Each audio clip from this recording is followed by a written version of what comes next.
Bonjour tout le monde, je suis Linda Savoie de Bibliothèque et Archives Canada et je souhaite la bienvenue à tous les participants ainsi qu'à nos panélistes aujourd'hui. Je crois qu'on a un panel assez exceptionnel qui nous attend.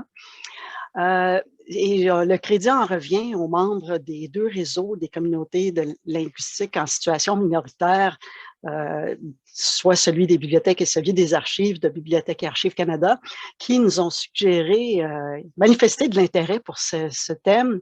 Et on voit avec le grand nombre de participants que c'est une thématique qui touche plusieurs d'entre vous. Alors, une excellente idée. Aujourd'hui, les présentations vont se faire dans la langue choisie par le ou la panéliste, mais vous êtes évidemment bienvenus de poser vos questions en anglais ou en français. Si vous n'êtes pas déjà en sourdine, je vous demanderai de le faire de façon à ce que seulement la personne qui présente soit entendue. Le déroulement va être un petit peu modifié. Vous avez peut-être noté dans l'invitation qu'il y avait un panéliste qui va se joindre à nous un petit peu plus tard. Alors, le déroulement aujourd'hui va être que nous allons entendre 3 présentations par les 3 premiers panélistes. Nous allons faire une brève période de questions, probablement une dizaine de minutes. Et ensuite, notre 4e panéliste va pouvoir se joindre à nous. Et ainsi, il y aura encore quelques minutes à la fin pour une période de questions encore une fois. Pour la période de questions, je vous donnerai des instructions à ce moment-là, mais on a une multitude d'outils, lever la main, utiliser le chat, etc.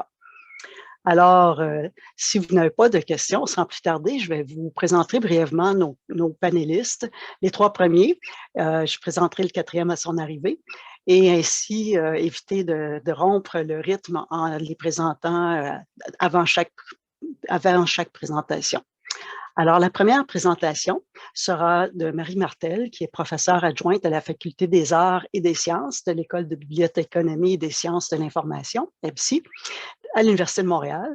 Et Mme Martel nous parlera des expériences et impacts des ateliers de contribution à Wikipédia dans les bibliothèques publiques. La deuxième présentation sera de Michael David Miller, qui est président par intérim de Wikimedia Canada et bibliothécaire agrégé à la Bibliothèque des sciences humaines et sociales à l'Université McGill. Et M. Miller présentera notamment les projets de Wikimedia Canada pour promouvoir la francophonie au Canada.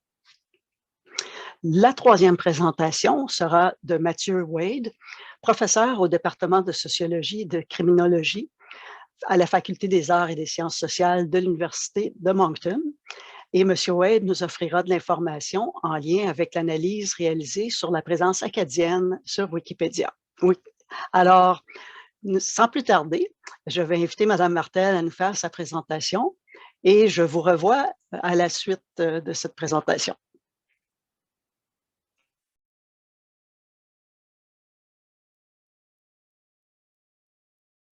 Oui, pardon, je me reprends. Pas de Voilà. problème, Alors, on vous voit. très bien. Merci, merci pour cette invitation. Et puis, ben, je voudrais d'abord commencer par reconnaître et saluer les gardiens et gardiennes du territoire sur lequel se trouve l'Université de Montréal.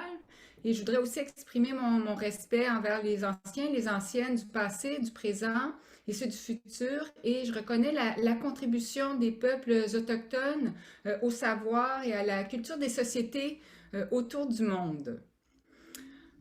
Alors, je vais vous parler, suivant l'intitulé proposé pour cette activité, des expériences et des impacts des ateliers de contribution à Wikipédia dans les bibliothèques publiques à partir d'un certain contexte qui est le suivant.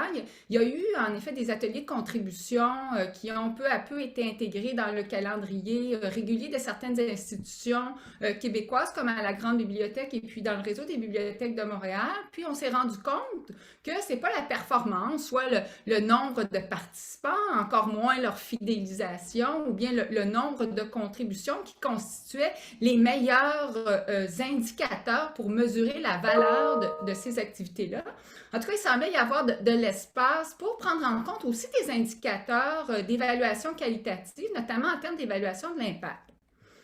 Alors, on pourrait se demander comment on peut évaluer, comment pourrait-on évaluer, éventuellement accroître l'impact de ces ateliers contributifs, puis comment on pourrait favoriser la création de savoirs communs en bibliothèque. Et puis, nos analyses et nos propositions sont ancrées dans une approche ethnologique, auto-ethnologique, à partir de situations observées directement sur le terrain entre 2016 et 2018, à organiser, animer, expérimenter une vingtaine d'ateliers de contribution, principalement en bibliothèque publique.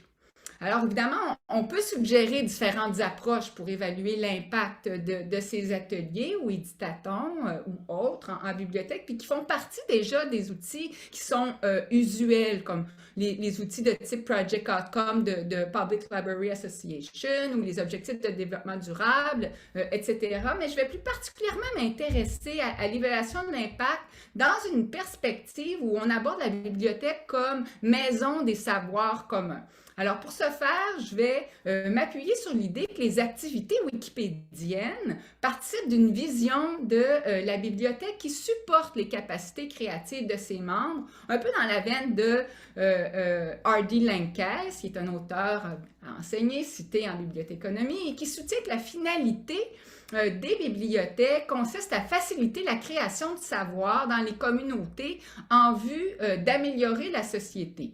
Alors, on peut explorer maintenant ce que faciliter la création de savoir dans les communautés peut vouloir dire. Et selon Lankes, ça peut être entendu de 4 façons. Ça peut vouloir dire donner accès.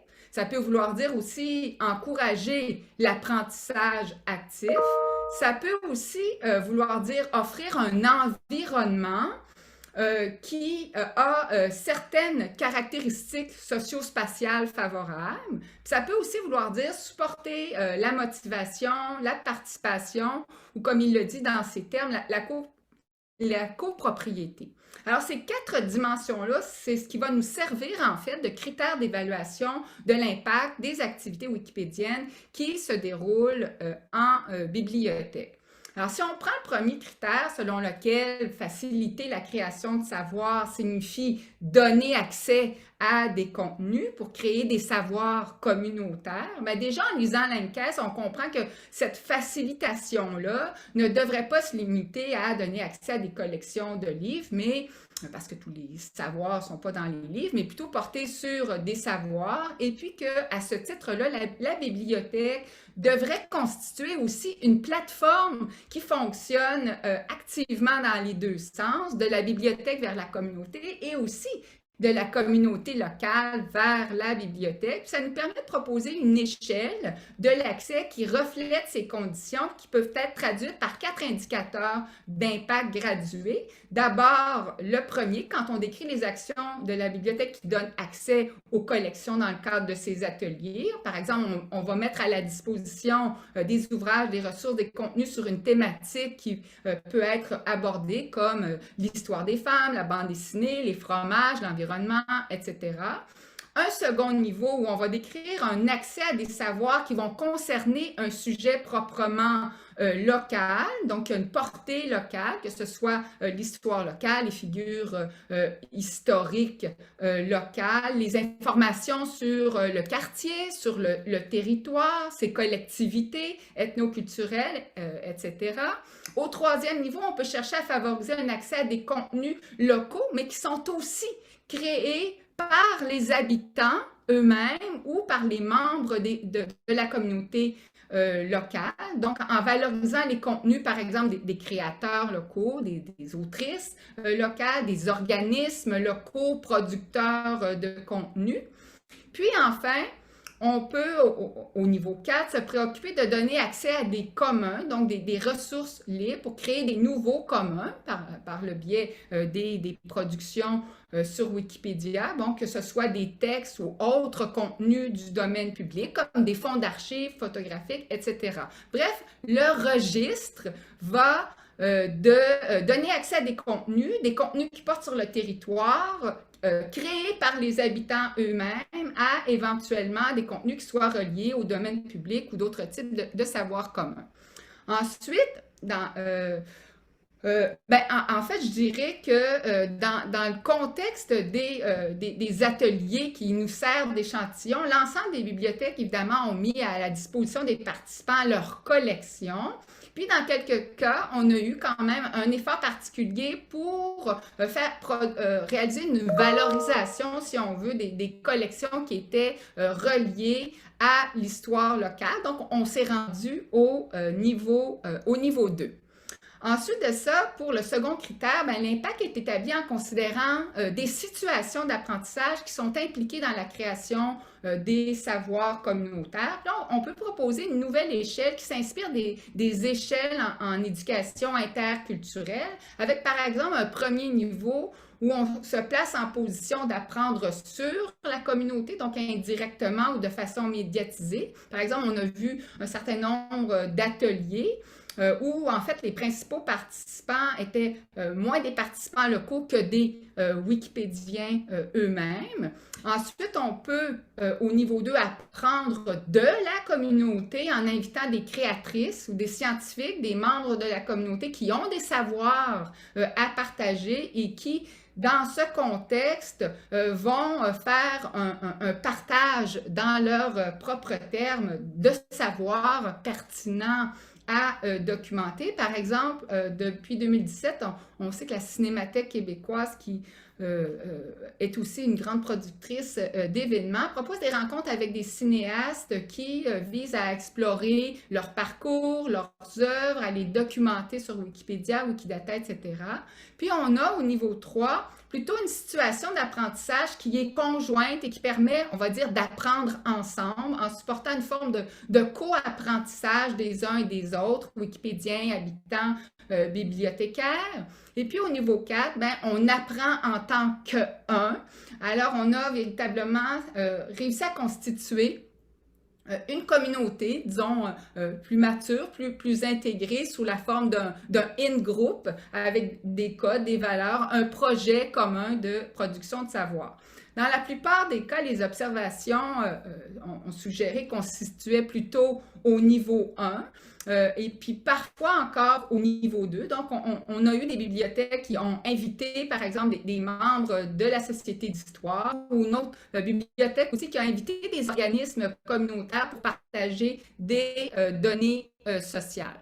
Ensuite de ça, pour le troisième critère, l'impact est établi à ce moment-là en évaluant plutôt la production d'un espace qui supporte ou qui va faciliter la création de savoirs communautaires. Puis c'est un critère qui peut être défini à partir de la notion de tiers-lieu en considérant que certains aménagements socio-spatiaux qui vont viser à favoriser les conversations, on va dire les conversations démocratiques, les interactions créatives, le capital social.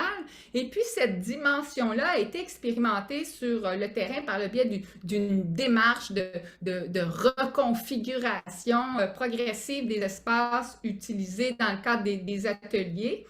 Et puis, on a vu une évolution progressive de certains prototypes, on va dire, socio-spatiaux qui fournit une échelle graduée d'indicateurs qui correspond pour le niveau 1, on va dire, au plan en rangée ou le format de type classe.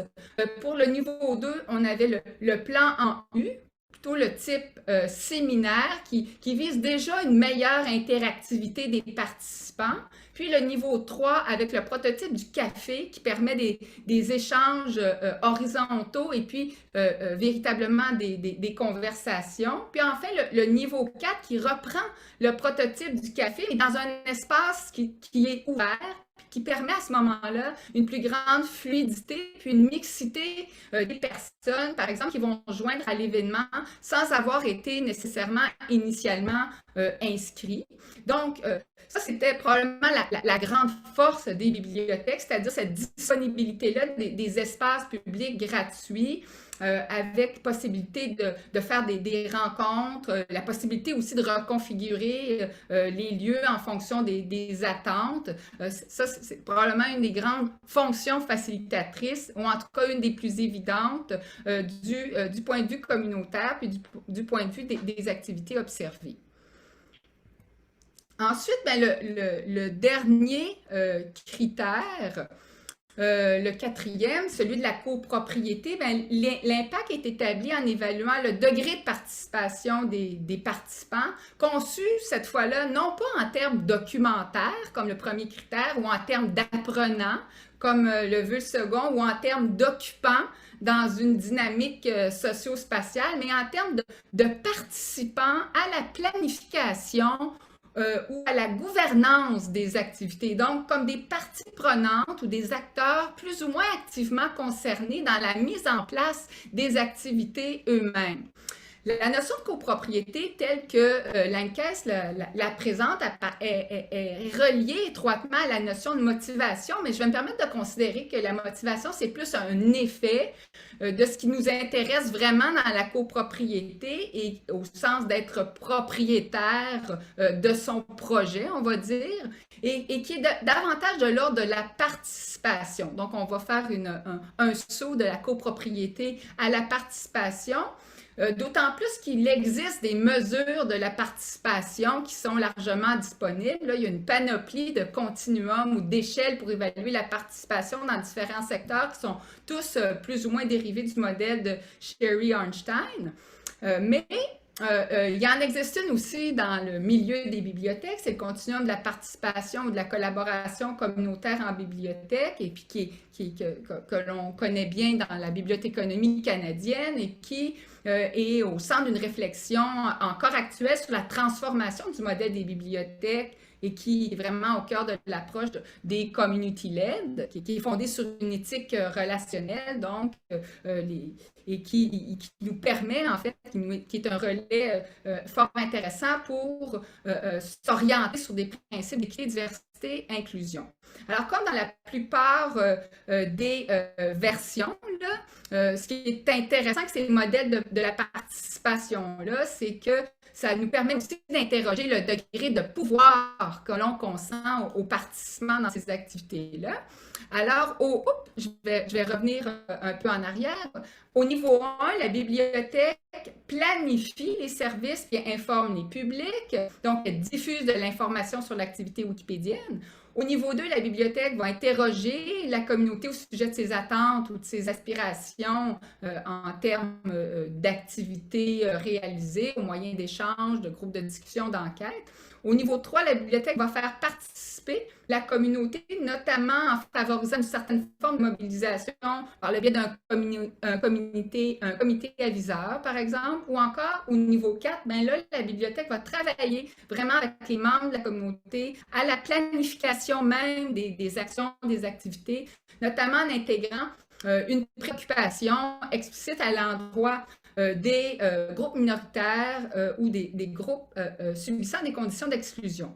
Donc, c'est un niveau où on assume vraiment une collaboration de type partenarial, une relation d'égal à égal, plutôt que d'échange d'informations ponctuelles comme aux autres niveaux. Puis ça suppose une intégration qui est horizontale, complète en termes de planification et de gouvernance, et qui va engager autant les personnels de la bibliothèque et ses partenaires concernant les règles, les rapports de coopération, les valeurs partagées, les ententes aussi négociées au sujet de la production et de la gestion des savoirs que se donnent les différentes parties pour faire communauté.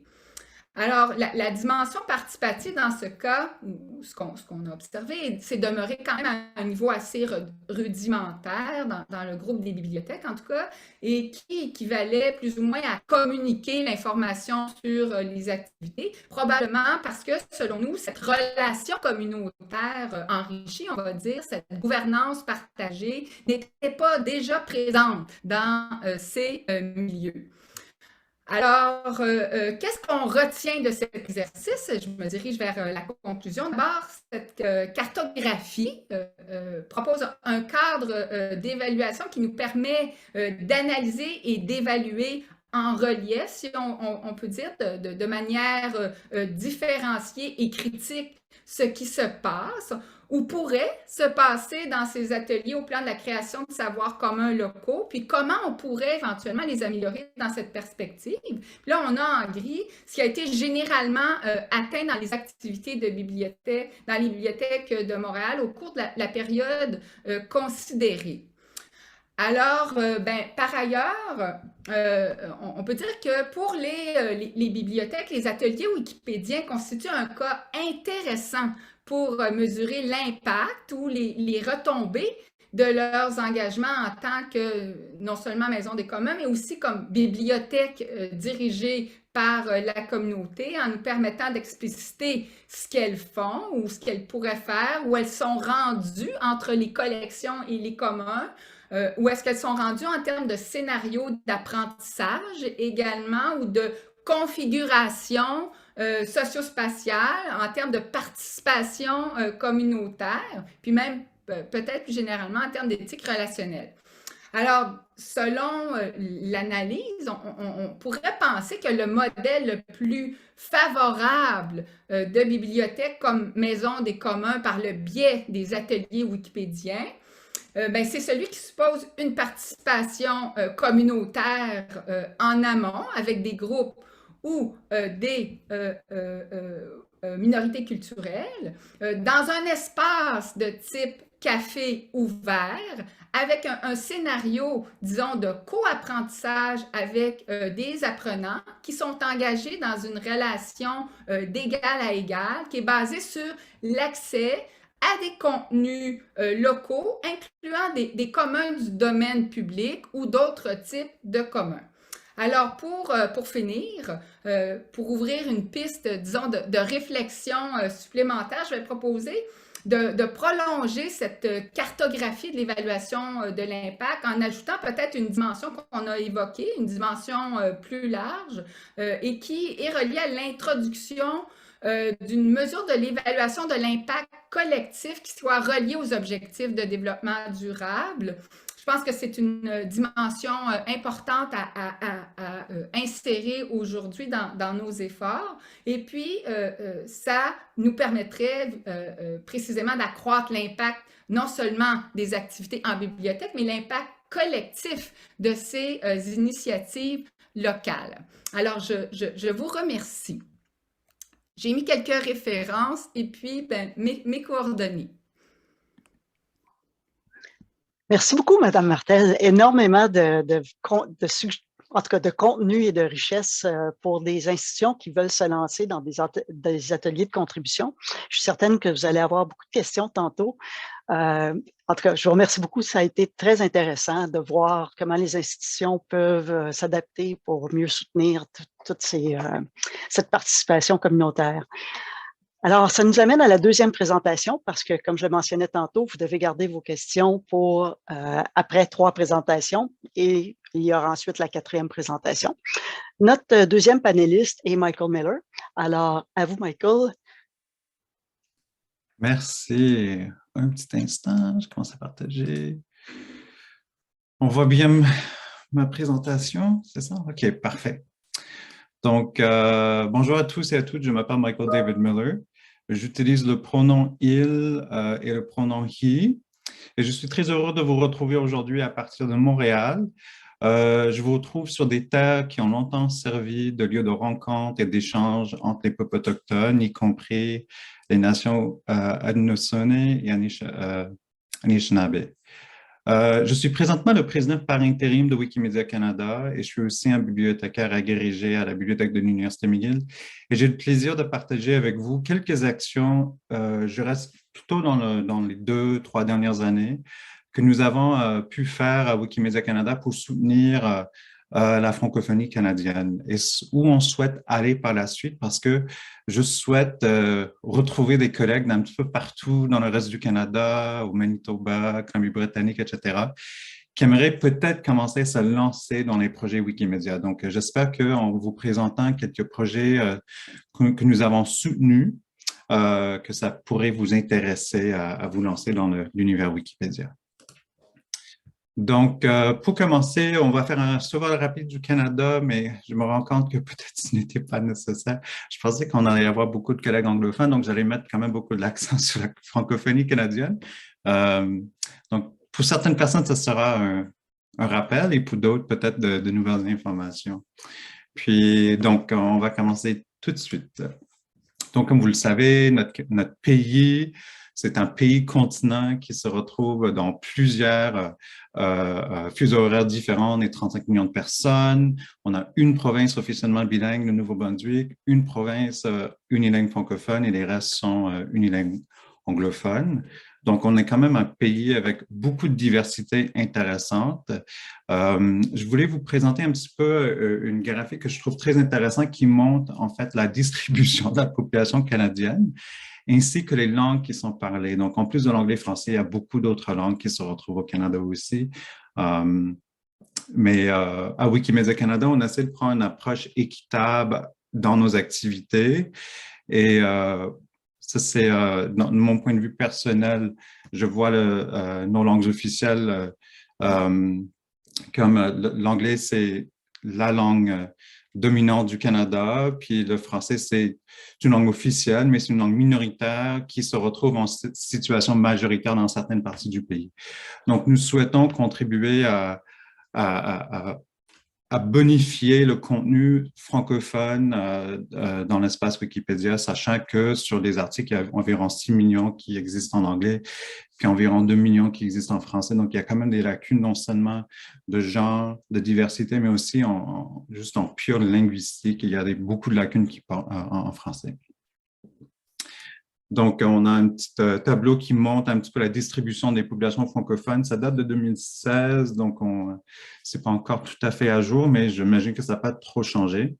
Donc, certes, beaucoup de nos activités sont concentrées au Québec, mais on a quand même le but de nous retrouver d'un océan à l'autre avec des projets en français, anglais et aussi dans les langues autochtones. Ce qui m'amène aussi à un autre grand axe dans lequel Wikimedia Canada travaille, c'est de soutenir l'autochtonie canadienne.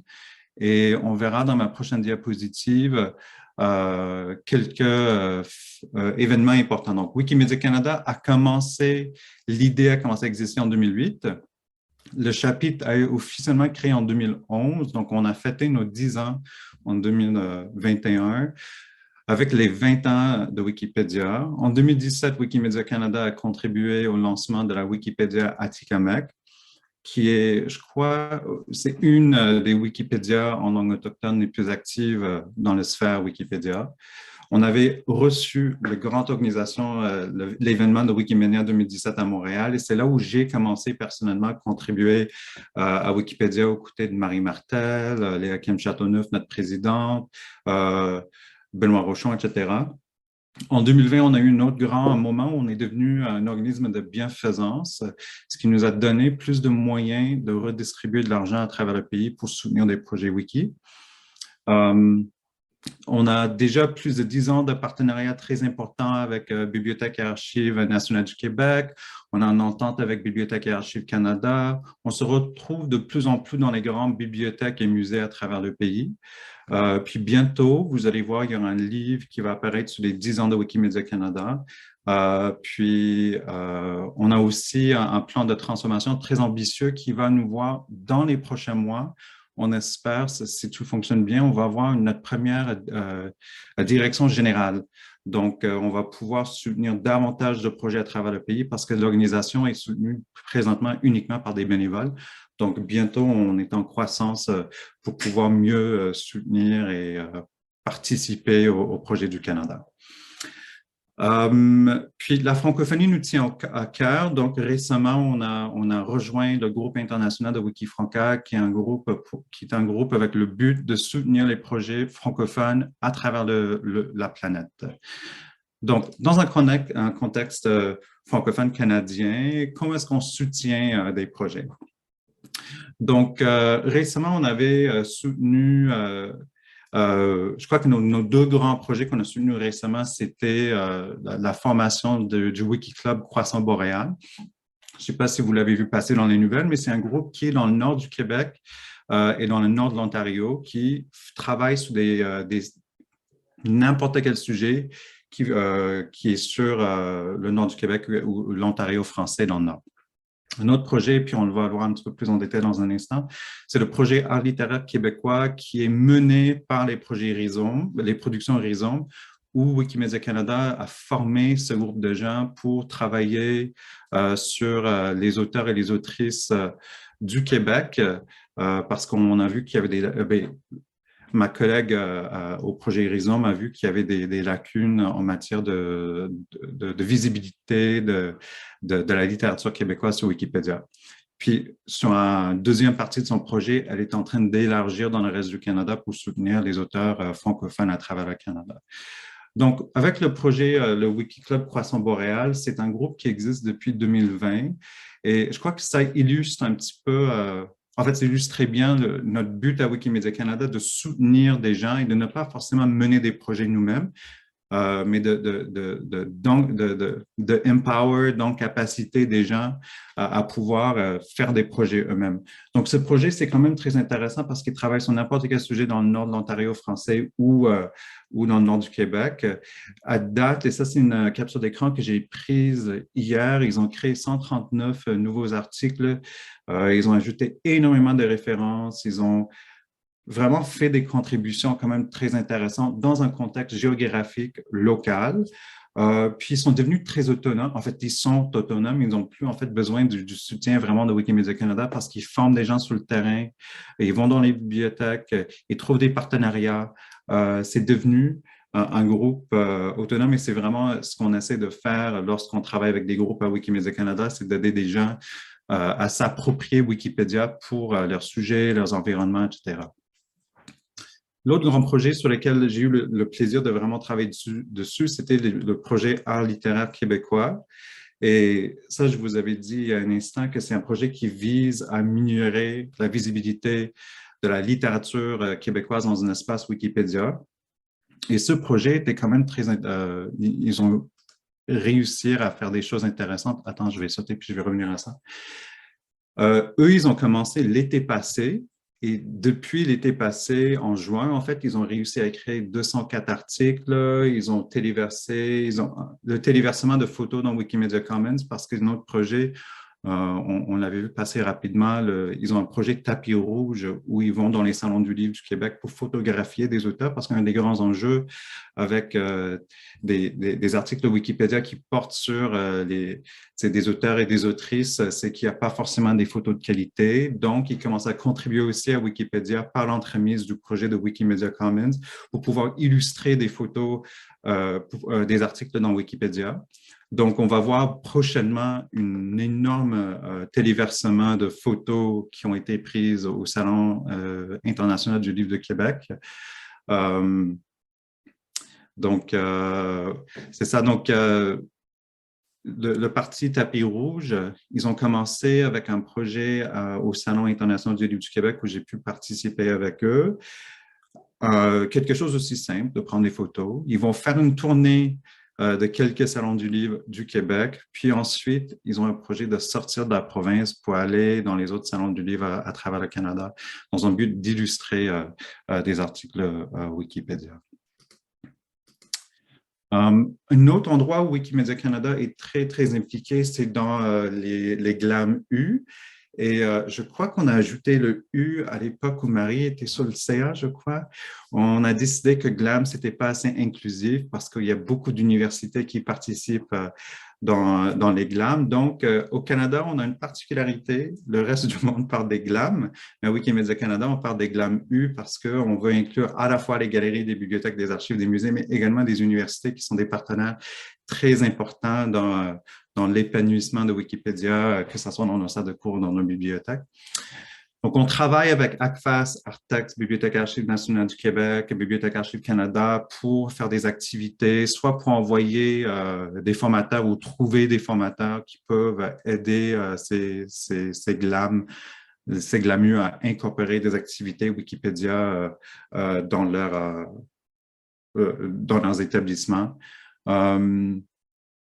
Même chose, on se retrouve de temps en temps dans les universités à faire des formations en partenariat avec des bibliothécaires dans leur bibliothèque. Donc, les GLAMU, c'est quand même un des endroits les plus importants pour Wikimedia Canada. Et récemment, en plus de soutenir la francophonie canadienne, on a un but de soutenir la francophonie des Amériques d'une manière très large. Et on a fait ça récemment avec le défi Wiki des Amériques qui devrait revenir l'année prochaine, donc gardez ça dans vos calendriers, qui est un partenariat entre l'Agence universelle de la francophonie, Bibliothèque et Archives nationales du Québec, l'École nationale d'administration publique, l'ACFAS et Wikimedia Canada. Et c'était un projet qui avait pour but d'encourager la création d'articles Wikipédia dans les sciences humaines et sociales en français par des étudiants des cycles supérieurs dans les membres établissements de l'AUF. Et donc, on a récemment annoncé les 3 lauréats et lauréates, c'était vraiment un projet très intéressant, de grand succès. On a vu des participants du Brésil, de l'Argentine, du Canada entier. C'était un grand, beau projet. Donc, c'est ça. Et donc, un projet auquel moi, j'ai pu participer à un niveau très individuel, et ça, c'était grâce à mon implication dans Wikimedia Canada et le fait que de voir tous mes collègues autour de moi qui m'ont appris à contribuer à Wikipédia. C'était un projet où j'ai pu amener dans ma bibliothèque à l'Université McGill, où j'ai travaillé avec une professeure pour introduire un devoir sur la poésie québécoise dans le cadre d'un cours de poésie.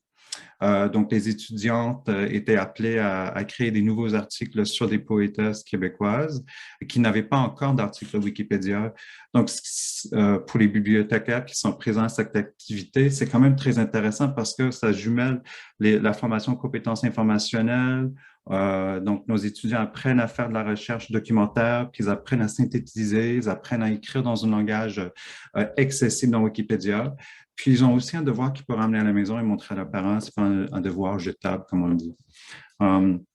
Et donc, jusqu'à date, ces articles ont été vus 28 000 fois. Et c'était quand même très intéressant comme projet aussi.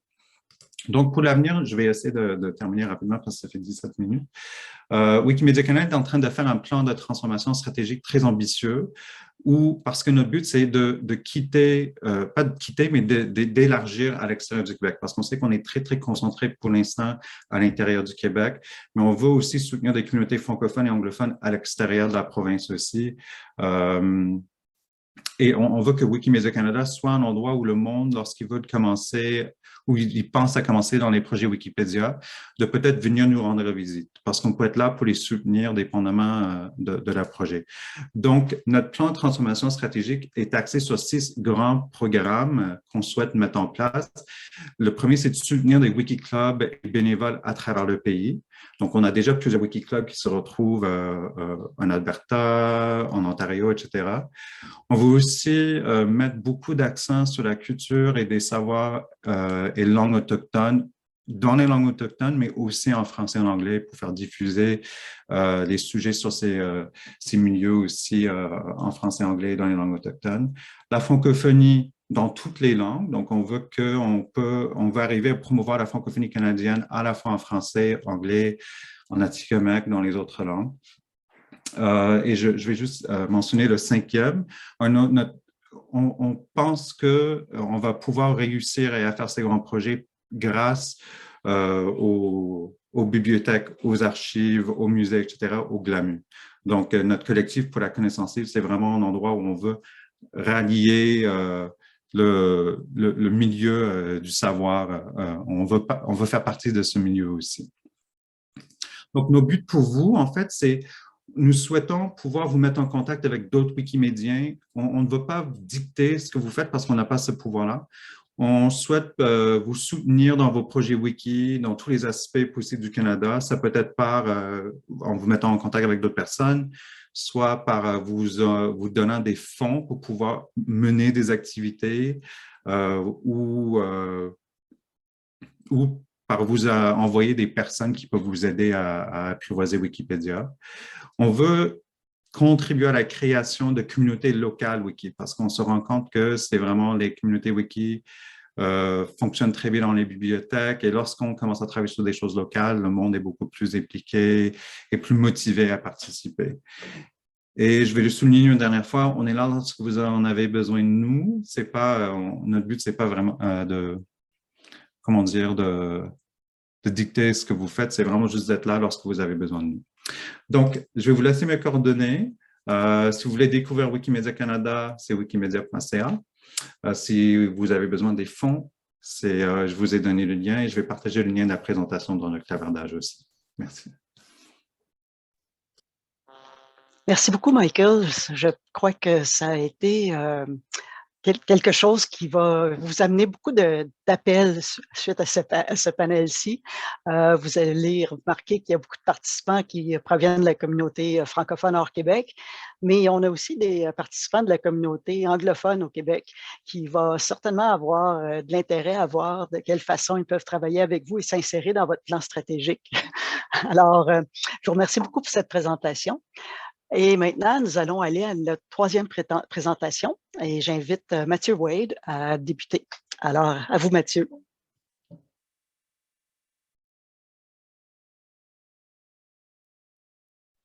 Oui, on vous donne un instant, on vous voit. Vous êtes encore en sourdine.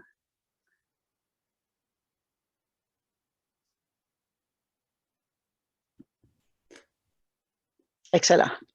Bon, là, vous m'entendez, mais vous voyez, j'ai manifestement pas eu beaucoup de pratique sur Zoom. Je me suis habitué avec Teams. J'essaie de vous partager le fichier que j'ai et pour... Il n'y a pas de problème. Et puis, Patrick a beaucoup d'expérience. Alors, si vous êtes à la recherche de boutons, là, il va pouvoir vous aider.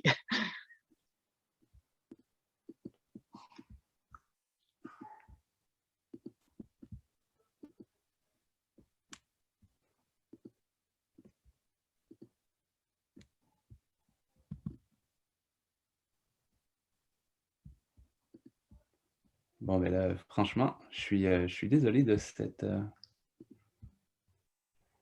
n'y a pas de problème. Puis juste en attendant, j'en profite pour noter que notre quatrième panéliste devrait arriver autour de midi. Alors, s'il arrive réellement à midi, ce qu'on fera, c'est qu'au lieu de faire 3 présentations et la période de questions telle que je vous l'annonçais, interrompue par la présentation, on profitera de son arrivée s'il arrive dès la fin de la présentation de M. Wade pour le mettre comme quatrième présentation à ce moment-là.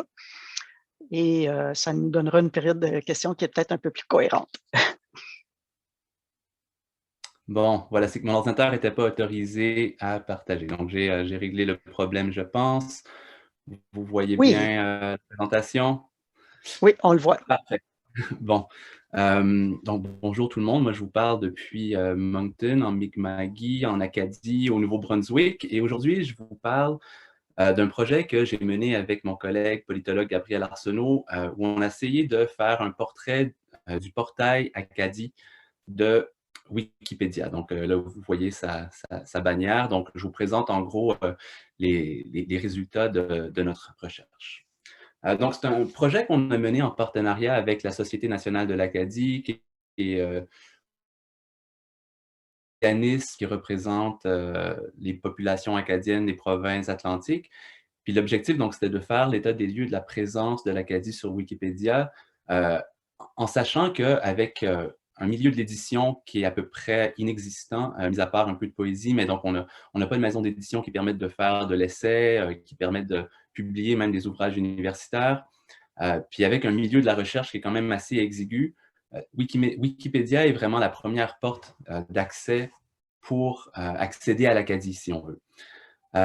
donc, on a procédé à une étude assez systématique de ce qui était à l'époque les 1905 articles qui composaient le portail. Puis on a posé une série de questions. Premièrement, on s'intéressait à l'offre. Qu'est-ce que le portail offrait? Puis à la demande, qu'est-ce que les gens allaient rechercher sur ce portail-là? Puis, bon, étant acadianiste, il y avait certaines questions qu'on voulait poser aussi par rapport à des grandes questions qui existent sur l'Acadie. L'Acadie, c'est quand? Est-ce que c'est un territoire ancestral? Est-ce que c'est un territoire contemporain? L'Acadie, c'est où? Est-ce que c'est dans les provinces maritimes? Est-ce que c'est une diaspora? Et ce sont qui les Acadiens, les Acadiennes? Donc voilà 3 questions qui sont centrales pour les études acadiennes que nous, on a interrogées, mais à partir de Wikipédia, pour voir dans une plateforme collaborative comme ça, comment est-ce que ces réponses-là étaient présentées. Puis ensuite, on a essayé de faire un petit portrait de qui contribue à ce portail-là. Donc voilà en gros les données que je vais vous présenter aujourd'hui. Donc, ce qu'on a fait, on a extrait les données pour les 1905 articles, puis là, il y avait certaines choses qui étaient relativement simples à faire. C'était, par exemple, classer les articles en fonction de la taille, par mégaoctet, ou par octet, par mot, par les articles les plus modifiés, etc., les plus volumineux. Mais on a aussi procédé à une approche plus manuelle à la mitaine. On avait des assistants de recherche avec lesquels on a travaillé pour classer les articles selon les époques, selon la géographie, aussi selon les thèmes. Est-ce qu'il s'agissait d'un événement? Est-ce qu'il s'agissait d'une personnalité, d'une institution? S'il s'agissait d'art, bon, de quel type?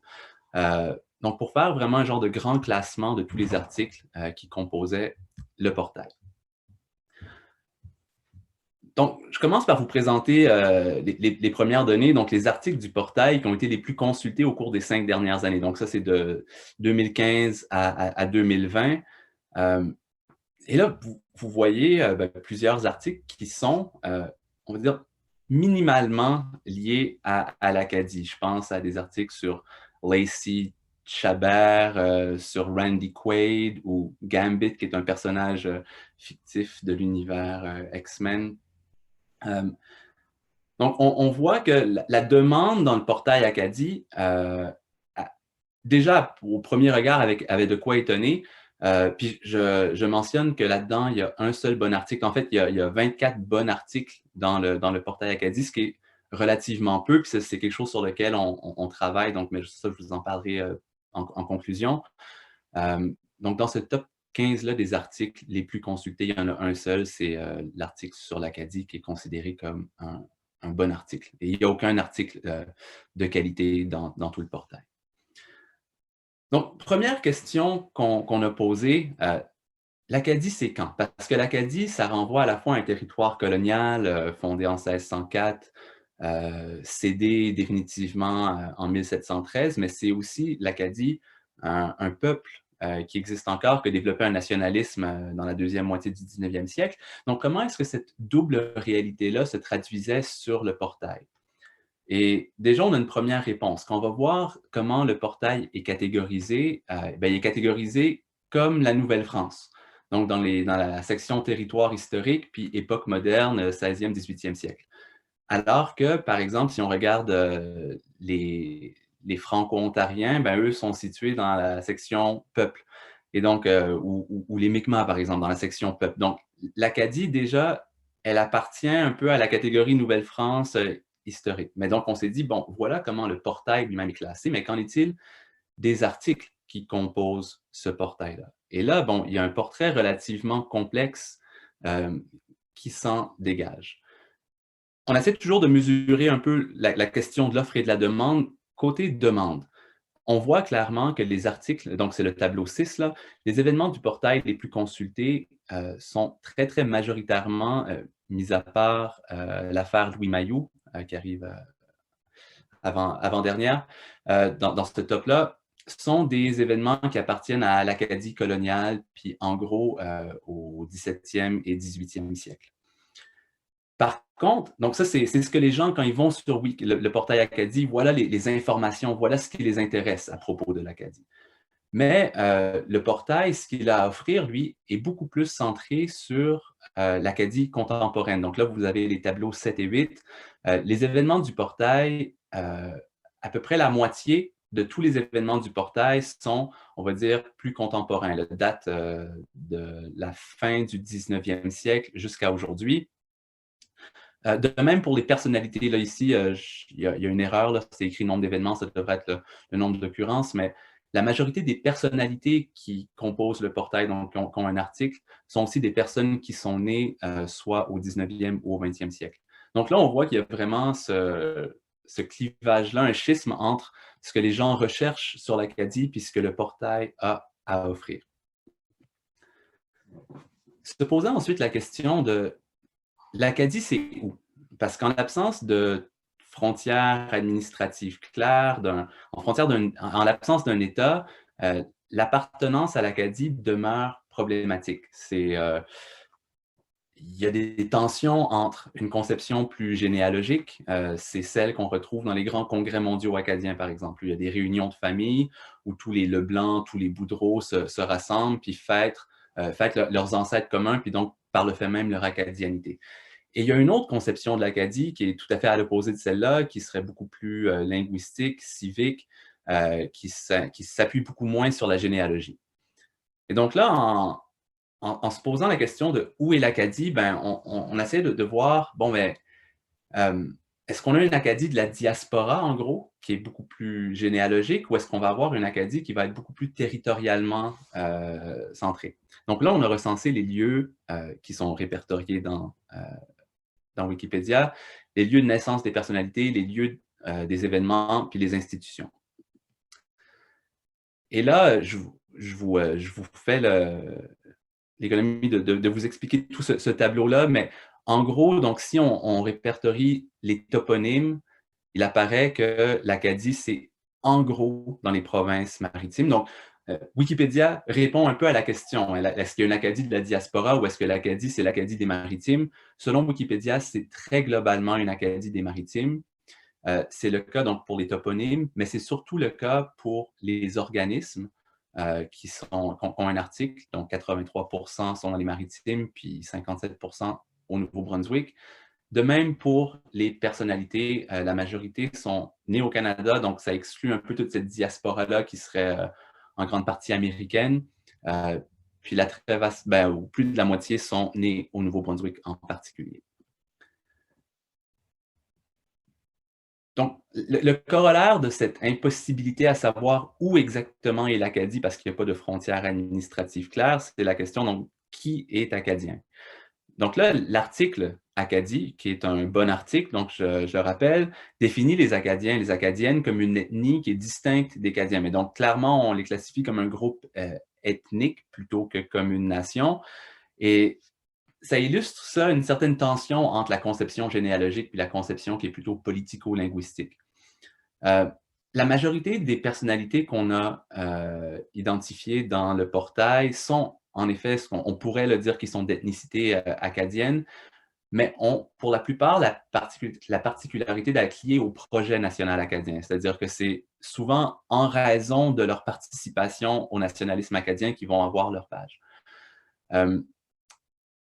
Et là, pour faire le lien avec quand est l'Acadie, sur les 625 personnalités qui ont une page, 60% sont nés après 1900 et on observe, comme dans à peu près tout Wikipédia, une très, très grande surreprésentation des hommes. Puis ça, c'est noté. Les femmes doivent être beaucoup plus éminentes pour avoir droit à une page que les hommes. Donc ça, c'est quelque chose qui ressortait très clairement. Donc, si on pose la question, donc, qui sont les personnalités? Bon, la plupart sont nées à partir de 1900. Et en gros, là, on a les 3/4 des personnes qui vont être soit des hommes politiques ou des artistes. Donc, voilà le portrait de qui est acadien. Puis donc, ça renvoie clairement à un biais nationaliste, si on veut, pour tout ça. Et encore une fois, si on regarde les personnalités qui sont nées, là, on voit un genre de mélange entre des personnalités qui participent clairement à une identité acadienne. Je pense à des Antonine Maillet, Zachary Richard, Lisa Leblanc, Edith Butler-Caillouche, et d'autres dans la liste donc, des personnalités les plus consultées qui, je pense, ignorent probablement leur acadianité, mais sont là simplement en raison d'un ancêtre quelconque dans leur arbre généalogique. Donc, je pense à Lacey Chabert, à Randy Quaid ou à Bob Petit. Donc, qui font partie du portail. Et là, j'aimerais juste mentionner là, qu'il y a des incongruités. Rock Voisine, par exemple, bon, qui est né en Acadie, qui a écrit des chansons sur l'Acadie, ne fait pas partie du portail Acadie, ou Phil Como, qui est un cinéaste acadien, n'en fait pas partie. Donc, il y a encore, donc, on est en train de travailler à déjà rapatrier des personnes qui sont égarées. Et donc, qui contribue à ce portail-là? Donc, là, ce qu'on a, c'est en fait une poignée, puis vraiment une petite poignée. Ça se compte presque sur les doigts d'une main le nombre de personnes qui sont responsables de la très, très vaste majorité de ces articles-là. Un seul contributeur, donc Red Castle, est l'auteur principal de 40,5% de tous les articles du portail et l'auteur de la vaste majorité des bons articles. Et c'est aussi très majoritairement des hommes, en tout cas les personnes qu'on a réussi à identifier, à contacter pour vérifier. Donc, on a essentiellement un petit noyau dur de gens. Et donc là, on s'est rendu compte qu'il fallait absolument essayer de diversifier puis d'élargir le réseau des contributrices, des contributeurs à Wikipédia. Donc, une fois qu'on a fait cette étude-là, ben, l'objectif, c'était de faire un état des lieux, de savoir qu'est-ce qu'il en était, des savoirs sur l'Acadie, sur Wikipédia.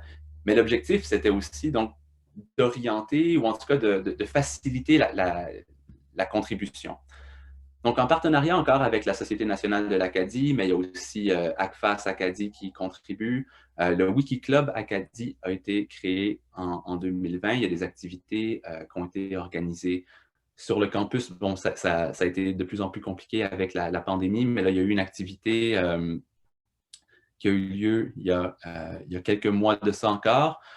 Et là, on essaye d'organiser, grâce à la SNA, des activités dans l'ensemble des provinces atlantiques pour faire des formations.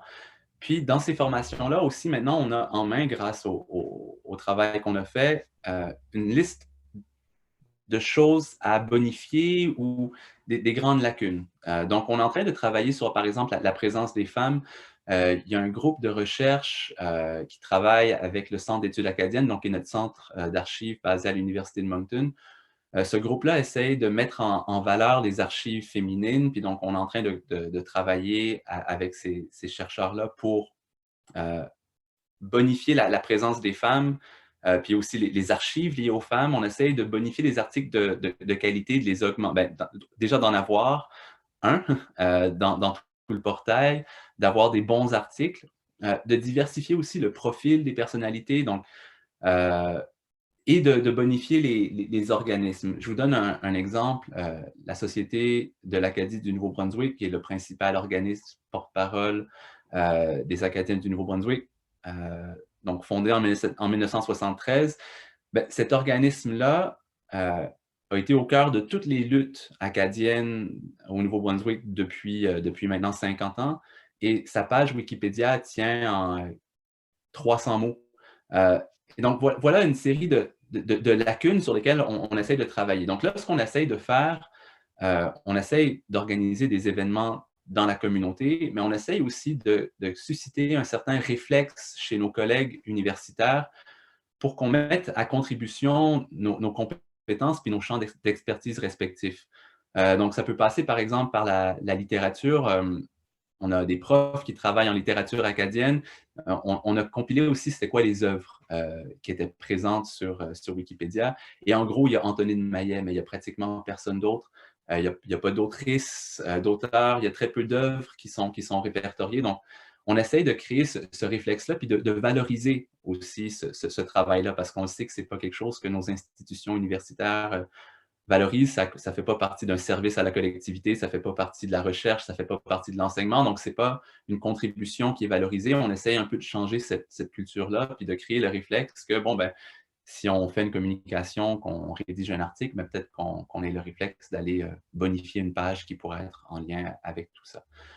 Donc, avec cette étude-là en main, ben, on essaye que le réseau de contributrices, contributeurs en Acadie s'élargisse, puis que ben, les lacunes qu'on a observées puissent ultimement être comblées parce que ben, c'est vraiment la principale porte pour accéder à du contenu sur l'Acadie, sur Internet, Wikipédia. Et ben, voilà, merci. Merci beaucoup. Une analyse vraiment intéressante qui va faire l'envie, je pense, de d'autres communautés qui aimeraient avoir autant d'informations sur leur portail. Alors, merci beaucoup pour cette présentation et je crois qu'on va avoir aussi des questions assez pointues sur cette analyse-là dans la période de questions. Alors, on m'informe que Patrick Noël est arrivé. Ça lui donne assez peu de temps pour se préparer. J'espère qu'on ne vous prend pas à brûle pour point, mais ce que je propose de faire, c'est si vous êtes prêts, on va vous inviter à faire votre présentation maintenant et puis on va procéder avec la période de questions par la suite. Alors, je vous ai mentionné tantôt qu'on avait un quatrième panéliste. Patrick Noël est professeur agrégé d'histoire et de théorie de l'histoire et directeur du département des sciences humaines et sociales à l'Université de Saint-Boniface. Et il va partager avec nous, entre autres, ses réflexions sur le projet Wikipédia, hommage aux chercheurs et chercheuses travaillant en contexte minoritaire francophone au Canada. Alors, c'est une très belle suite aux trois présentations que nous avons déjà entendues. Alors, bienvenue et à vous maintenant la parole. Vous avez, je pense, le contrôle déjà si vous voulez afficher une présentation. Alors, bonjour à tous. Je suis désolé d'arriver là, un peu là, à la dernière minute. Je m'excuse à l'avance si il y a des choses que je vais dire qui ont déjà été dites, mais bon, je devais surveiller un examen là, en histoire des sciences ce matin. Et justement, pour ma présentation, ben, je vais me servir d'une méthode issue de la lointaine histoire des sciences, hein, une méthode issue d'Aristote.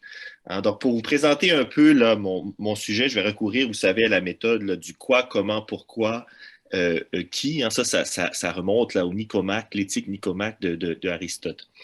Alors, d'abord, le quoi. Hein, Madame Savoie en a déjà glissé mot. Hein. Le quoi, c'était un projet pour augmenter la visibilité des chercheuses et des chercheurs de la francophonie minoritaire canadienne à travers là, la plateforme Wikipédia. Le qui, en fait, il y avait une équipe derrière ça. C'est-à-dire, moi, je vous présente un peu ma contribution, mais à quelque part, c'était une idée là, qui était venue de l'ACFAS elle-même, de Laura Pelletier. Hein. Je salue Laura si elle est là, je n'ai pas remarqué. Hein, Laura qui fait un travail exceptionnel à l'ACFAS centrale, en responsable des sections régionales. Qui avait proposé à Valérie Lapointe-Gagnon, qui était présidente de l'ACFAS Alberta à l'époque, je pense qu'elle est toujours, à moi qui étais président de l'ACFAS Manitoba, de trouver un certain nombre de chercheurs de la francophonie minoritaire canadienne pour créer des notices là, sur Wikipédia. Et c'était prévu aussi d'augmenter le nombre à travers un exercice là, au congrès de l'ACFAS en 2019. Hein, c'est-à-dire que on avait trouvé, nous, 10. Hein, je vais vous montrer tout à l'heure les 10, mais il s'agissait aussi d'augmenter le nombre de chercheurs de la francophonie minoritaire canadienne sur la plateforme. J'ai pu bénéficier de l'aide de bibliothécaires, ou on a pu bénéficier de l'aide de bibliothécaires hein, qui s'y connaissaient mieux que nous là, sur la façon de procéder là, sur l'encyclopédie Wikipédia. Je pense entre autres à Camille Fitch-Kutcher, qui était à l'époque bibliothécaire à l'Université de Saint-Boniface, qui est aujourd'hui bibliothécaire à l'École polytechnique. Je pense aussi à Joanne Lebel. Joanne Lebel aussi qui a joué un très grand rôle, qui est d'ailleurs, qui coordonne toujours, je pense, ce projet de la visibilité de la francophonie minoritaire sur Wikipédia avec un collègue de l'université McGill, je pense, Miller, si ma mémoire est bonne. Peut-être que vous avez déjà abordé ces questions-là. Donc, j'ai abordé le quoi, j'ai abordé le qui. Bon, le où, ben, c'était en fait, je l'ai dit tout à l'heure, au congrès de l'ACFAS en 2019, hein, que, disons, l'activité s'est déroulée. Mais depuis ce temps, je pense que ça se poursuit. Et j'ai même pu aller voir sur le site de l'ACFAS là, ce matin, puis je vois qu'il y a eu une activité tout récente là, au mois de mars 2022, justement coordonnée par Joanne Lebel et Miller, là, bibliothécaire à McGill, si je ne m'abuse. Bon, si je me rends maintenant au comment, le comment, c'est ça, c'était de se servir de la plateforme Wikipédia hein, pour augmenter la visibilité de la recherche ou des chercheurs en francophonie minoritaire. Je pense que Mathieu Wade l'a abordé dans sa présentation, mais vous savez que de nos jours, hein, lorsqu'on fait une recherche sur Google, les pages Wikipédia apparaissent tout de suite. Hein. Et de concert avec Laura Pelletier, Joanne Lebel aussi également, hein, on s'était dit que la francophonie minoritaire ne peut pas se permettre hein, de ne pas être sur cette plateforme, dans la mesure où pour bien des gens, hein, lorsqu'on veut s'informer sur quelque chose, sur quelqu'un, et je ne m'exclus pas, hein, c'est-à-dire moi aussi, lorsque je veux faire une recherche rapide, hein, je passe par Wikipédia. Donc, on s'était dit que pour augmenter la visibilité hein, des chercheuses et des chercheurs en milieu minoritaire, ben, on devait se servir de cette plateforme. Et bon, ben le pourquoi, ben je l'ai peut-être déjà dit tout le long de ma présentation, hein, c'est finalement, c'est d'augmenter la visibilité hein, des chercheurs et des chercheuses dans la francophonie minoritaire. Je vais partager, attendez, là, je vais partager mon écran pour vous montrer de quoi ça avait l'air, notre premier projet pilote. Partager. Je ne suis pas très habile avec les... je ne le vois pas maintenant. Attendez une seconde. C'est ici. Si je fais maintenant ça, ensuite je reviens. Partager. Ah, voilà. Alors, je pense que vous voyez maintenant. Alors, c'est sur le site hein, de l'ACFAS hein, et ça raconte un peu, bon, sans doute avec plus de détails que ce que j'ai pu vous dire ce matin, là, les circonstances qui ont amené à ce projet. Donc, vous voyez qu'on a fait un premier tri de 10 chercheurs francophones en milieu minoritaire. Il va sentir que ce n'est pas une liste exhaustive puis qu'il y a une part, d'arbitraire. Hein. C'était un premier jet premier jet du projet. On voit qu'il y a des chercheurs à la fois bon, des prairies, à la fois de l'Ontario et de l'Acadie, donc de l'Est du pays. Je vois Corinne Galland, par exemple, Rodrigue Landry. Pour l'Ouest, ma collègue Lise Gaboury-Diallo, qui enseigne toujours. Je vois également là, Gertrude Lang, donc là, on recule un peu plus dans le temps. Roland Godet, hein, qui a pris sa retraite il y a quelques années de l'Université de Saint-Boniface. Donc voilà, c'était ça l'idée, hein, c'était de donner un premier jet de 10 chercheurs et chercheuses, hein, faire des notices sur Wikipédia pour que hein, leur présence soit plus marquée sur le web, disons, dans la mesure où on sait que la plateforme Wikipédia hein, apparaît hein, toujours dans les premiers résultats. Alors moi, ça met un terme là, à ma courte présentation. Ça va me faire plaisir de répondre à des questions, hein, de discuter avec vous. Je me demande si Mme Lebel est là ou M. Miller est là, parce que c'est eux qui ont pris un peu le relais, si je comprends bien, de ce projet. Alors, merci beaucoup. Alors, merci. Oui, en effet, le relais est en très bonnes mains avec deux de nos autres panélistes. Alors, merci pour cette présentation et nous allons pouvoir maintenant passer à la période de questions. Je sais qu'il y a déjà dans le chat Lorraine O'Donnell qui a exprimé qu'elle avait une question. Si Lorraine, if you're ready, I'm happy to go right to you. Yes, sure. Merci, Linda. Et merci à tout le monde pour les présentations super intéressantes. J'ai une question pour Michael, alors je vais le poser en anglais, mais je peux aussi le faire en français. Michael, excuse me, I'm looking between two screens here. You mentioned your very interesting project to bring attention to Quebec literature and to boost the presence of information on it on Wikipedia. And I'm wondering how I noticed the platform or the project appears to be described in French, but according to research, there's been a problem for English Quebec literature produced by our minority community to get attention, because research on literature on Canada tends to exclude Quebec, and then research on Quebec literature tends to exclude the English language minority, with certain important exceptions. So I'm wondering just how you are getting around that, or if you are, or if you want to chat about it. Thanks. Thank you, Lorraine, for your question. So that project, I'm not leading that project. It's my colleague Frédéric Dubé at Les Productions Rhizome. And I didn't know that about English Quebec literature being excluded on both sides.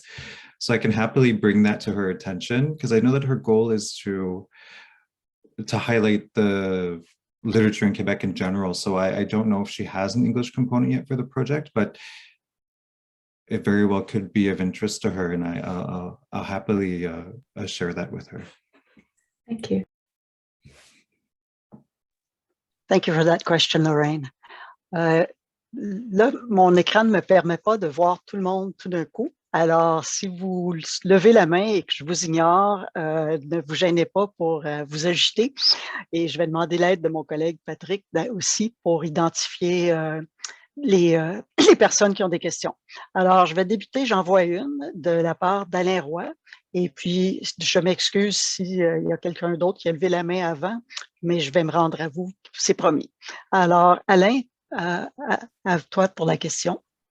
Oui, tout d'abord, merci à vous tous pour ces présentations super intéressantes. J'aurais des questions pour tout le monde, mais je vais commencer par lancer la conversation. Ma question est pour Madame Martel, en fait. Je trouve que c'est le diagramme, en fait, des indicateurs est tout à fait intéressant maintenant. Si on le regardait de l'autre côté, en fait, qui serait plutôt des barrières, en fait. Parce qu'il y a aussi, il y a cet élément, donc, parce qu'on peut regarder positivement, ou autrement dit, les éléments qui favorisent cette participation-là, mais il y a de l'autre côté les éléments qui handicapent ou qui limitent en fait cette participation des Wikipédiens. Et ça, c'est un élément aussi important, je pense, dans le sens de favoriser cette participation-là. Donc, dans vos observations, quelles auraient été les barrières les plus significatives, disons, puis quels seraient les moyens de les atténuer autant que possible? Oui, ça c'est une très bonne question. Effectivement, vous avez raison qu'il y a un certain nombre de barrières, puis je les avais même documentées à un moment donné. Et puis là, j'ai pas nécessairement tout ça là sous la main, mais je vous dirais qu'une des principales barrières, en tout cas dans le contexte du Québec, là, et dans le contexte montréalais, dans le cadre duquel ces ateliers-là auxquels j'ai référé se sont déroulés, Le problème pour les activités wikipédiennes est le même que pour beaucoup d'autres activités en bibliothèque, à savoir qu'il n'y a pas beaucoup de personnel. Tu sais, on le sait, dans les bibliothèques publiques du Québec, il y a 50% moins de personnel. Donc ça a un impact aussi sur la capacité à produire des activités de médiation. Bon, ça faisait en sorte que très souvent, c'était un peu difficile de créer déjà la relation de collaboration en tant que Wikipédien avec la bibliothèque, et ça faisait en sorte que les bibliothèques se voyaient plus comme des débarreurs de portes que d'autres choses. Voyez-vous un peu ce que je veux dire? Donc, et puis, à tel point même que la deuxième année, on avait demandé à ce que, si on allait faire une activité, les personnes de la bibliothèque, il devait y avoir quelqu'un de la bibliothèque qui soit avec nous. OK? Pour qu'il y ait une sorte d'échange, puis d'apprentissage des techniques, on va dire, de l'édition, de l'éditorialisation wikipédienne, tu sais. Parce que c'est ça, se retrouver avec une gang de Wikipédiens, faire en sorte, et que le transfert se fasse pas nécessairement auprès de la bibliothèque, on continuait à être juste une activité comme une autre, au lieu de créer des conditions favorables à, la mise en place d'une communauté wikipédienne durable. Okay? Là, je vous dirais que ça, c'était probablement des principaux obstacles, c'est-à-dire de vraiment faire en sorte qu'on ouvre un dialogue pour faire comprendre qu'une activité wikipédienne, c'était pas nécessairement une activité comme une autre. Il fallait qu'il y ait un transfert de compétences, si on veut, au plan de la bibliothèque pour qu'elle puisse être capable de supporter ensuite la création de contenus locaux, de communs du savoir locaux à partir de la bibliothèque. OK? Ça, je vous dirais que c'était probablement un des principaux obstacles. Il y en avait d'autres. Je pense qu'il y en avait une liste d'autres. Il y avait, ne serait-ce que, je vous en termes de temps, là, souvent les bibliothèques n'étaient pas ouvertes le soir, tu sais. Donc, ça réduisait aussi notre capacité d'action parce que on cherchait aussi à rejoindre des membres de la communauté, tu sais, en dehors des heures de travail, etc. Tu sais. Et puis, il y en avait d'autres encore. Merci pour la question et la réponse fort intéressante. Merci. Est-ce qu'il y a d'autres mains levées? Patrick, je vais me fier un peu sur toi parce que j'ai un écran qui me limite. En attendant, moi, j'ai un peu une question au niveau des usagers. Les différentes initiatives, je suis certain que vous n'êtes pas tous au moins même point en temps qu'évolution ou de temps là, consacré à ces analyses-là ou à ces projets-là.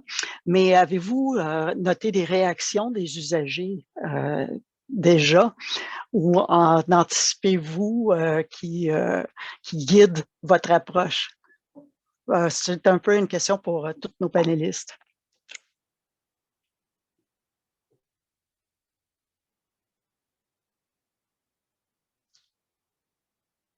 Alors, Monsieur Noël, je vois que vous avez la main levée. Si je comprends bien la question, de mon côté, depuis qu'on a créé les 10 pages là, des 10 chercheurs, j'ai remarqué qu'il n'y a pas une page qui n'a pas été modifiée subséquemment par d'autres Wikipédiens. Donc, ce qui est bien, hein, c'est-à-dire qu'il y a de l'ajout, il y a de contrôle de l'information. Donc, il y a eu un certain, je dirais à cet égard-là, une rétroaction, hein, un feedback par rapport à ces 10 premières pages. Ouais. Merci. C'est toujours intriguant de voir si on va au-devant des usagers ou si on répond à un besoin déjà existant. En tout cas, c'est certainement à suivre pour les autres initiatives aussi. Je vois une question de Michel Guenette. Alors, à vous la parole. Bonjour, vous m'entendez bien? Oui. Parfait. Je ne sais pas si la caméra est ouverte ou pas, mais en tout cas, peu importe. Alors, c'est pour dire que c'était très intéressant. Et c'était intéressant de voir qu'est-ce que les communautés minoritaires tentent de faire pour promouvoir les fonds, les connaissances, les écrivains, les écrits, les personnalités qui ont marqué le Canada et qui marquent encore le Canada. C'est très intéressant. Je sais que BAC est engagé pour la promotion, justement, avec le Closum, là, de faire valoir ces communautés minoritaires-là à travers le Canada. Je ne fais pas partie vraiment du Closum. Moi, je suis archiviste à Bibliothèque et Archives Canada. On a lancé dans notre direction un projet Wiki, un défi Wiki où on devait valoriser les fonds d'archives, écrire des articles. Moi, j'ai participé beaucoup. C'est pour ça qu'aujourd'hui, ça m'intéresse également, là, toute cette notion de lien avec Wikipédia. Mais la question s'adresse un peu à tout le monde en même temps, autant à ceux qui font partie du Closum à BAC que les panélistes, à savoir quel rôle on s'attend de BAC, admettons, par rapport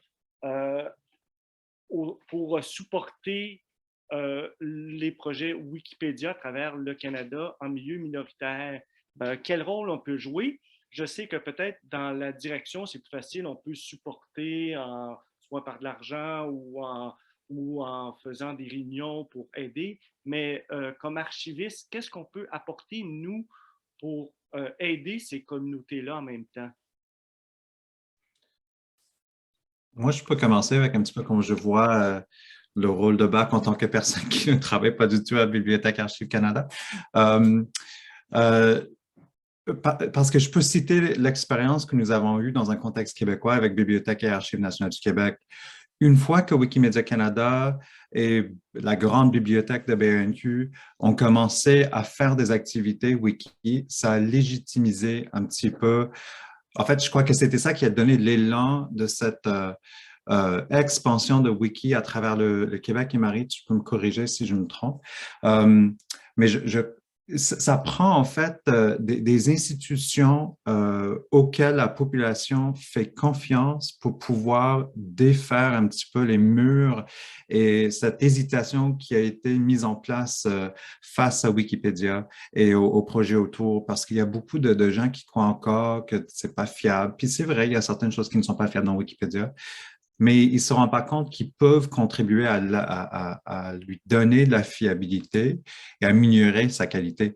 Donc, je crois qu'avec des éléments comme celui-ci, où vous nous fournissez une plateforme pour pouvoir partager, puis on voit qu'il y a une trentaine de personnes sur l'appel, je crois que ça aide à contribuer une activité à la fois à défaire de Wikipédia cette image qui est encore peut-être un petit peu négative, mais qui, avec le temps, s'améliore et s'améliore. Merci. Est-ce qu'il y avait quelqu'un d'autre qui s'intéressait à répondre à cette question de Michel Guenette? OK, alors j'ai une autre question d'Alain. Non, mais en fait, je voulais répondre à Michel. Je trouve que, en fait, Michel, tu pourrais très bien répondre à ta propre question. Comment toi, tu verrais les choses? Mais en fait, je voudrais soulever, puis dans le fond, c'est peut-être une opportunité d'en discuter, puis on pourrait en discuter au réseau après, c'est que si on avait, on pourrait rendre accessible, puis là, je fais de l'hypothèse, là, puis je ne veux pas engager personne, mais on pourrait très bien avoir une liste de fonds d'archives qui sont associés aux communautés qui permettraient de dire, ben voilà des sites sur lesquels les gens pourraient faire du Wikipédia. Ça serait, par exemple, je pense, une ouverture, puis ça permettrait non seulement de valoriser nos fonds, mais de développer cette approche collaborative-là. Ça pourrait très bien être un projet qu'on pourrait engager peut-être dans nos plans futurs. Je pense que ça serait peut-être une réflexion à avoir. On a vu, on a un certain nombre, on sait, on a des fonds qui sont très riches, là, puis on connaît beaucoup de Gabriel Leroy, puis tout ça, mais il y en a plein d'autres qu'on a qui pourraient sans doute être valorisés. Fait que je pense que c'est quelque chose à réfléchir. Puis d'ailleurs, c'est intéressant, je pense, parce que ma question est un peu dans le même sens, avec la liste, par exemple, de Mathieu Wade, puis ben là, est-ce qu'il n'y a pas d'autres choses, des éléments dans nos fonds qui pourraient correspondre? Enfin, toutes ces questions-là pourraient être abordées. C'est ça. Donc, c'est une idée que je crois qui pourrait être opérationnalisée assez facilement, puis qui serait bénéfique à la fois pour nous, nos collections, puis les communautés. Ça, ce serait ma réponse à sa question. Mais j'avais aussi une question pour M. Wade, en fait, qui est, parce que j'explique, dans un autre projet, on a travaillé sur les sociétés historiques au Québec, puis on s'est rendu compte aussi que il y avait sur 300 sociétés, il y en a à peu près 10 qui ont une page web qui est au plus minimum, en fait. Donc, il y a quand même, pour beaucoup de ces organisations-là, un défi, je dirais, technologique. Il y a toutes sortes de défis. Puis dans le projet, j'imagine, puis dans ce que vous avez démontré par rapport à la participation citoyenne, on pourrait dire, dans le wiki, en fait, il y a un nombre limité de participants. Dans le sens, il y en a un qui a participé beaucoup, les autres ont... Et j'imagine que la Société nationale de l'Acadie, avec cette étude-là, envisageait de favoriser une meilleure participation. Le Wikiclub en est peut-être une expression, mais il y a sans doute d'autres façons d'aller chercher ou d'élargir cette participation citoyenne-là. Donc, voilà. Alors, est-ce que vous n'auriez pas... ma question était plus dans la SMA, donc dans cette démarche-là, outre le Wikiclub, qu'est-ce qui était entrepris, autrement dit, pour aller chercher d'autres participants? Ben, en fait, vous avez raison, il y en a énormément des sociétés d'histoire. Il y a la Société historique acadienne, mais il y en a plein des plus locales qui sont actives à des degrés variables. Et vous avez raison, hein, il y en a très, très peu qui ont des sites web. Et c'est quelque chose, en fait, à quoi, tout bêtement, moi, j'avais pas pensé, mais ce serait très clairement des gens à aller approcher. Bon, le bassin de cette population-là est de plus en plus restreint, c'est-à-dire qu'il y a aussi le problème du renouvellement, hein, des gens qui œuvrent au sein des sociétés d'histoire, surtout locales. Donc, il y aurait aussi presque urgence à agir parce qu'il y a un ensemble de gens qui ont ces bassins de connaissances-là puis qui pourraient mettre à contribution, moyennant des formations qui pourraient être, qui seraient nécessaires sur comment contribuer à Wikipédia, qui serait tout un apprentissage plus technique et technologique à aller faire, mais vous avez tout à fait raison, ce serait une piste absolument intéressante à suivre. Merci. Alors, je note l'heure et je vois deux mains levées. Alors, je vais donner la parole dans l'ordre à Mme Martel et ensuite à M. Noël. Et ça va être malheureusement le mot de la fin parce qu'on doit s'en tenir à ce qu'on a promis à nos participants. Ben, en fait, moi, je voulais juste commenter l'idée, la proposition de M. Roy, que je trouve absolument excellente, puis ça va dans le sens de ce que j'aurais pu mentionner en termes d'obstacles. On a essayé à partir des bibliothèques publiques souvent de faire des liens avec les sociétés d'histoire, tu sais. Et puis, ce lien-là, c'est des partenariats à construire bibliothèques publiques et sociétés d'histoire pour ensuite de ça créer des lieux ou des espaces de conversation puis de création de savoirs communs. Puis ça pourrait donner lieu à des projets extrêmement intéressants, mais on s'ignore encore, tu sais. Donc, société d'histoire, bibliothèque, archives, il y a beaucoup de potentiel pour les savoirs communs wikipédiens. Merci. Alors, M. Noël, c'est la dernière intervention. Pour rebondir sur le commentaire de M. Guénette et de M. Roy, je me souviens lorsqu'on faisait les pages lors de l'ACFAS en 2019, le principal défi qu'on avait, c'est que les gens pouvaient écrire des choses sur des chercheurs, mais n'avaient pas de source. Hein? Et pour briser cette image de Wikipédia, qui serait un peu, qu'on dit n'importe quoi, si on peut amener des supports documentaires, hein, citer des sources, puis je crois que c'est là que BAC peut nous aider, c'est donner plus de crédibilité aux entrées. Si c'est juste des gens qui écrivent des textes sans note de bas de page, ça peut changer beaucoup l'image. Donc, moi, j'appuie cette initiative-là. Bon, bien, ça fait un nouveau projet, il n'y a pas de doute. C'est pas mal unanime. Alors, sur ce, je vais remercier nos 4 panélistes. Un énorme merci pour ces présentations fort intéressantes. Ça stimule énormément d'idées et de réflexions pour tous. Et merci à nos participants d'avoir passé ces derniers 90 minutes avec nous. Je suis pas mal certaine qu'il va y avoir des gens qui vont prendre avantage du fait que vous avez partagé vos coordonnées et vous allez certainement avoir des suivis. Alors, un très gros merci et à très bientôt. Bon après-midi tout le monde. Merci. Au revoir tout le monde. Au revoir. Merci, au revoir. Au revoir.